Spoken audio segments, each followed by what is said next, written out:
ஆதிபராசக்தி மகாமாயிக்கு ஜெய். அரகர பார்வதி பதய அரகர மகாதேவா. எல்லாம் அல்ல இன்றைய தினத்திலே சக்தி பீடம் சொல்லக்கூடிய வண்ணமானது பாலா பீடத்திற்கு இங்கு வந்துள்ளோம்.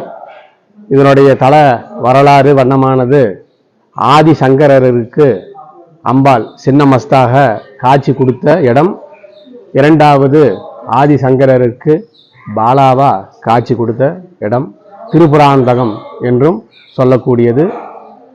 திரிபுராசுரனை 64 யோகினிகள் கொண்டு அம்பாள் வதம் செய்தது இந்த பாலா பீடத்தில். இது 64 யோகினி 64 கலைகளோட அம்பாள் நமக்கெல்லாம் இங்கு காட்சி கொடுத்து வருகிறார்.